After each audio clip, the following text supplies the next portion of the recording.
Hi, everyone. It's Heather Reed here. My pronouns are she, her.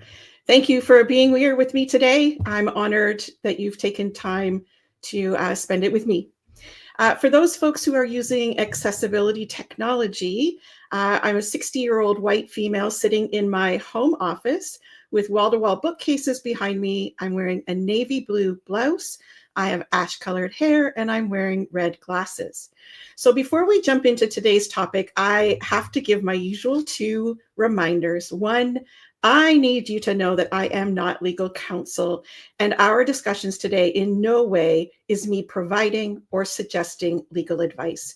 And the second, I know and I hope that you will have some questions today, now or during the replays. So please don't hesitate to put them in the comments wherever and whenever you are viewing this, and we'll do our best to address them live, online, or in future episodes.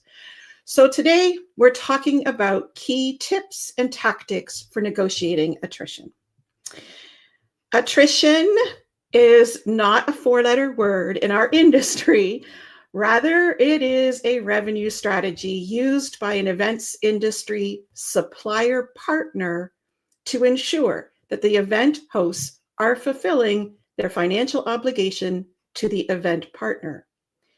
Event partners are rightfully safeguarding their revenue in the case of event hosts not meeting their projected financial commitments. So attrition is a reasonable revenue. It's a reasonable revenue strategy, and it's used for when event hosts underperform. However, and it's a big however, event hosts don't need to simply accept how the event partner calculates attrition. It is our responsibility as planners to know how to negotiate attrition damages in a strategic, in a thorough, and in a balanced way. So attrition, as you may know, is used by event partners such as hotels, resorts, special event venues, conference centers, convention centers. Attrition is typically applied whenever there is an opportunity to measure revenue performance, such as sleeping rooms occupied, food and beverage consumed, or meeting spaces contracted. So while attrition damages are known after the event has been held, the opportunity to reduce your attrition damages truly comes before the event contract is signed.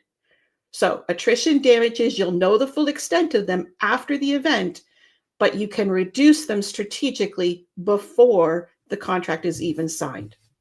So today I want to share with you several strategies, negotiating tips and tactics to negotiate your attrition damages before that contract is signed. If you take notes, old school like I do, pen and paper, or on your computer, if you want to create a note-taking framework for yourself for today, I'm going to be sharing 5 tips and 4 of the 9 tactics that I use, and I will call them specifically tip number 1, tactic number 2, etc. So here we start with tip number 1. When we are negotiating a draft contract to address specifically attrition damages, we need to be aware that there are 3 perspectives that we need to remember. 1, negotiate the aspects of the draft attrition clause itself, if there is one. So that makes sense. We're going to focus in on the actual attrition clause. The second perspective is we need to negotiate the other clauses in a contract that do and or should relate in some way to attrition. And the third perspective is that we need to negotiate for clauses that aren't even included in the draft contract, but need to be there. And this one is so important. So look at the big picture of the whole contract just around attrition. You're looking at the attrition clause itself. You're looking at other clauses that should address attrition. And you're also looking for ones that are missing from the contract. So that's my tip number one. We're going to change over to my first tactic to negotiate attrition damages. And this one seems obvious enough, but I think we need to be reminded all the time. Negotiate the percentage of reduction that is permissible.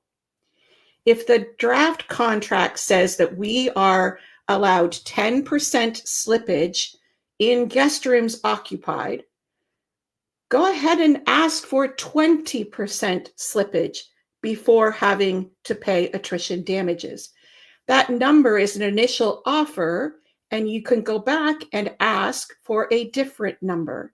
So if you're able to reduce your minimum required threshold amount, that's cash savings right off the top.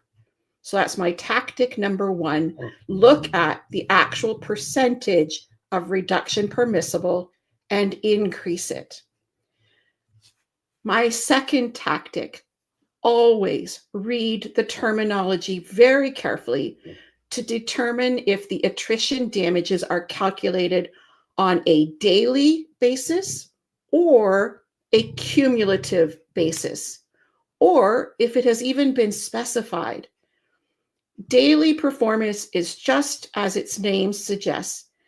Every individual day of the event, the revenue generated will be measured against a minimum reduced spend for the day.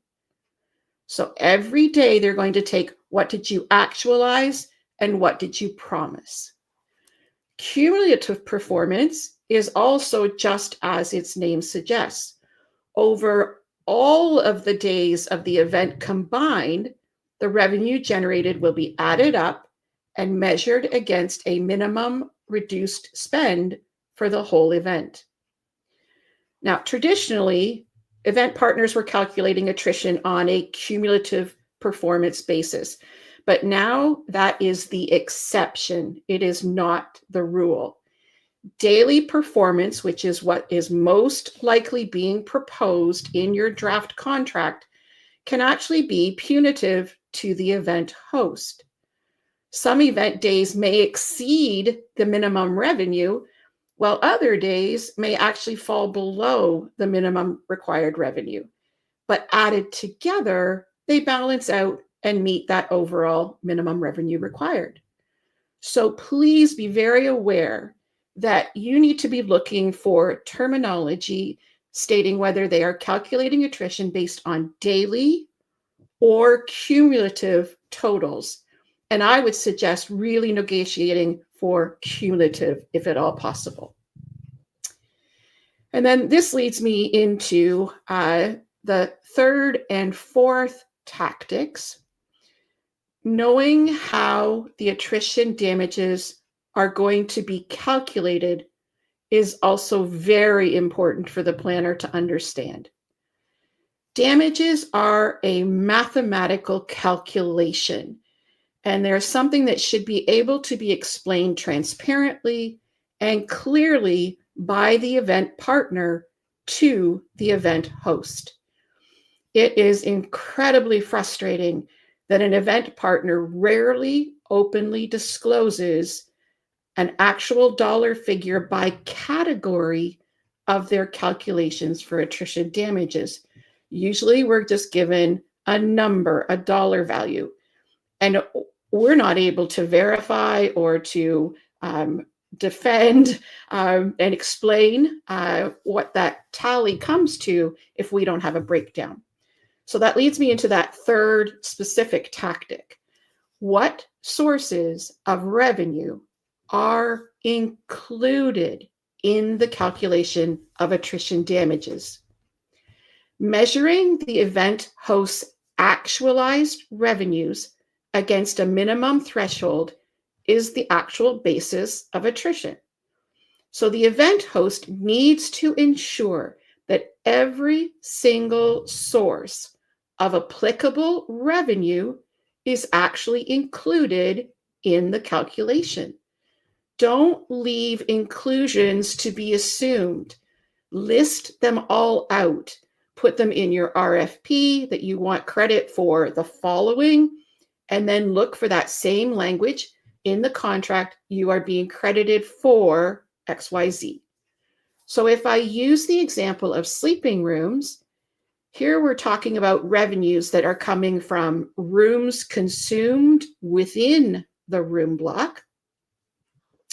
We're looking at rooms consumed outside of the room block, rooms consumed for both pre-event and post-event night stays, dishonored room nights, and room rates paid at the full group rate for early departure or cancellations or no-shows. So as you can see, I think I've given you 1, 2, 3, 4, 5, 6 different examples of revenue sources that should be included in the calculation of revenue that's been actualized by you, the event, towards your sleeping room requirements. So make sure that you list out those and ask them to put those in. The revenue for sleeping rooms will include revenue from the following sources. The fourth tactic is kind of the opposite of that. So it is what is excluded when calculating attrition damages. Now, I want to just back up for a second, because when you're including revenue sources, you can think about sleeping rooms that we just discussed, but you can also apply that same principle to food and beverage, for example. If you have your food and beverage event, then you have ancillary events or auxiliary events hosted alongside of your main event, bringing those all together as cumulative revenue brought to the property. The fourth tactic is what's excluded. And as far as I can figure out, I think it only applies to sleeping rooms. But because attrition a lot of the times does focus on sleeping rooms, I really want to highlight this one.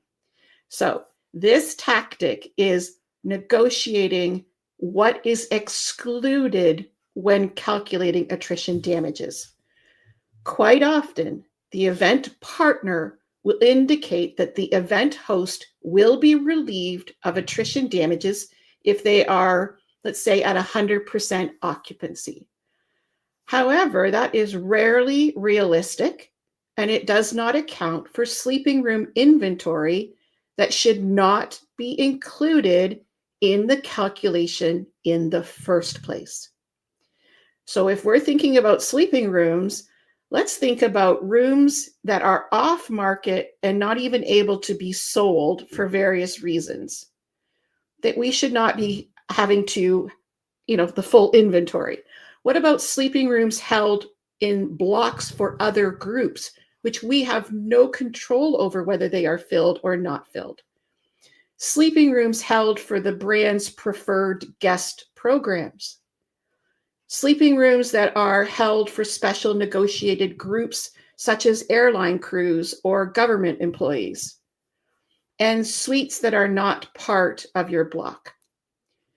So just like we had a list of inclusions, we want to also be very specific in what is excluded when the event partner actually calculates their inventory on which they then base your attrition damages. So ensuring that all of these inventory scenarios are excluded from the occupancy calculation helps your event host to minimize their potential attrition damages. And identifying those in writing in the contract is important. And I would say it should be an element of your RFP as well, is that this is how we want to calculate attrition, what is included and what we expect to be excluded. So that leads me then, based on tactic 3 and 4, I come to my tip number 2. And that is, please negotiate language that requires the event partner to provide a post-event written breakdown of the calculation of the attrition damages. As I said earlier, just a dollar value is insufficient. How can we verify that result?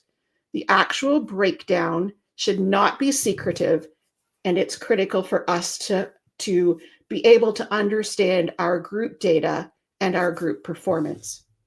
So here, specificity is your friend when you are able to proactively negotiate how the attrition damages are going to be calculated. We need to be very specific about inclusions and equally specific about exclusions, and then have the post-event documentation to prove it all. So I have planned this content to leave a few questions. So if you haven't already, please put any question that you have in the comments so that when I'm finished with these last 3 tips, I can get to a few of them.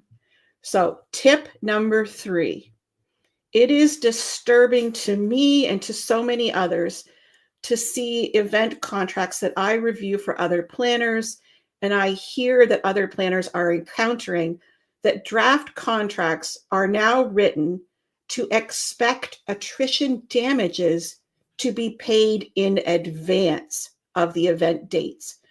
And a lot of them are based on, at the time of the cutoff date, attrition damages will be calculated. Well, to that I say, WTH, folks, absolutely not. Attrition is a measure of performance, and performance happens both up to and during the event itself. So look carefully for this new twist, if you will, that attrition is being calculated at a specific time before the event dates. To me, that is not acceptable. It is not a true measure of the group's performance. Okay, tip number 3. Then we have tip number 4.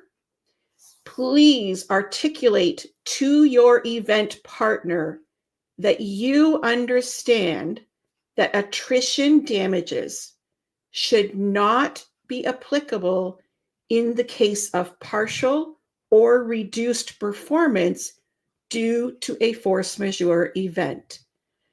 They are very different scenarios where underperformance has been created. One is, one might say, within the control, but it's a more natural response. But then there's underperformance due to a burden that was beyond the event host's control. So you think about the recent freak snowstorms in Florida that actually caused a great number of events to underperform and not meet their minimum revenue obligations. However, the cause of that underperformance was not within the event host's control, and thus the event host should not be penalized. However, to be assured that you're not going to have that discussion, the event host needs to proactively negotiate in the contract before it is signed that there is a difference between these 2 scenarios.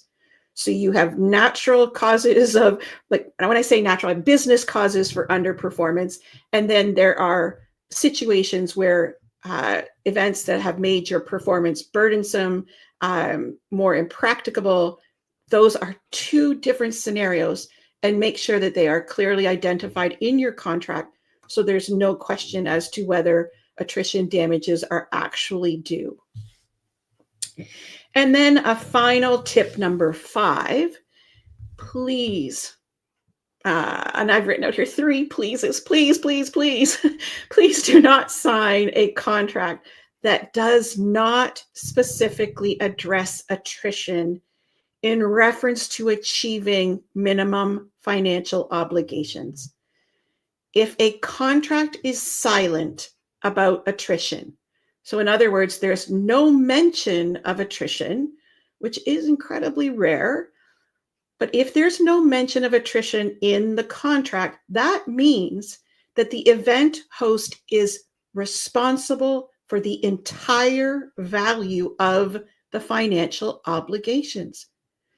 If the contract is silent, Or if in the rare case the event partner has waived attrition damages, the contract must specifically state that in writing. So if there's no attrition clauses or you've been able to negotiate out attrition damages, please make sure that there is specific reference still to attrition, but it has been waived or not applicable. Okay. So I'm going to pass over to my team member now, Anthea, to discuss a free resource that we've created to help you negotiate one more tactic for attrition. Hi, Anthea. Hi, Heather. Thanks so much. Oh my gosh, there's so much in there, your tactics and tips, and it's really helpful to know all the things that planners can negotiate. So yeah, we're going to share with everyone a free primer we've created for planners that captures the single most impactful tactic that you teach about negotiating attrition damages. It's wild to think that you didn't even talk about it today, but there's so much. So specifically, this primer addresses negotiating attrition damages based on profit replacement rather than venue replacement. And I see someone asked about that in the comments. So we're going to put that link for that free download in the comments for you, and you can head there and download that now. The key point about this primer is agreeing up front to profit versus revenue replacement and negotiating that amount based on industry standard profit margins could literally save you tens of thousands on your final invoice. So really critical insight for planners. So the primer, again, it's called, it's a very catchy name, but it's very accurate. The single most impactful attrition damages reduction tactic. So again, download your copy using the link in the comments. And to that point, we have a couple minutes for questions. And we've had a few good ones come up, starting with Aaron Young asked about, can pre and post dates not contracted be included in the cumulative total? Great question, Rebecca. So yes, if you, it would require a couple of things. One, obviously negotiating the specific reference to pre-event and post-event dates that are nights that are booked as being part of the revenue brought to the property. It would also probably require an audit clause being added to the contract, and that's another tactic. So great question. The audit clause helps in a couple of respects. One, it captures folks that have booked outside of the block for various reasons, but it also then captures the full extent of pre and post and within the room block. So yes, we've been able to negotiate that not contracted pre-event and post-event room nights can be included because they've been actualized and brought to the property as revenue associated with your event. But to do that, let's be really specific up front so we make sure that we do get that credit. Okay. Oh, there's so many specific things to remember. I feel like the notes just keep adding up. And you mentioned something, the dishonored room nights and rooms consumed outside the room block in terms of things to be included. Can you dig a little more into, like, explain more about that? Absolutely. So those sleeping rooms held in outside the room block, that is that audit clause. So you could say, here's tactic number 6 or whatever number I've given you, 5, that it is request an audit clause. That audit clause should have a standalone section of language that speaks about when the audit is conducted. Is there a cost for the audit to be done? What is the confidentiality related to conducting an audit? Who does the audit? So around what you're trying to achieve is to be given recognition for every possible source of revenue that you've brought to a partner with your attendees. So that's the purpose of an audit. An audit is not a guarantee unless you negotiate to have the benefit of an audit done. And don't assume that that the audit is free. I've seen up to $250 charged for an audit. There's labor and time required. So be looking for that kind of a charge and use that perhaps as one of your requested concessions if you want an audit conducted on a complimentary basis. And then you also mentioned dishonored reservations. So I call them dishonored reservations. One may think of them as walked or relocated rooms. So if a property has oversold for the night and some of your attendees are actually walked to or relocated to another property, those rooms don't show up on your list of revenue brought to the property, but they still are your group, and you should be given credit for any room nights that were walked to a different property for your guests. Okay. Uh-oh. Wow. I see some snags. So some people are saying so thanks. It's good to know. I mean, request the audit and then also request not have to pay for the audit. And then some people are saying in the comments, so apologies that the technology is being a bit funny on us. Tested. Yeah, it looks like it's coming through on the email, but sorry if the immediate download isn't available. But yes, you should get in your email, and we'll make sure everyone who's registered for this live stream gets the free download as well. And yeah, as you can see in coming through in the comments too, the next month's event is on, I want to make sure I get the title right. March 19th. Yep. Yeah, it's March 19th, and it's for using your preferred AV without paying punitive fees. And this is something we're seeing with venues having preferred AV providers. So if you want to bring in your own, sometimes you're held over a barrel for bringing in your own AV provider. So how to negotiate that without paying too much. So be sure to register for next month's event. And thanks very much to everyone who participated and asked questions. We'll see you next month. Super. Thanks, Anthea.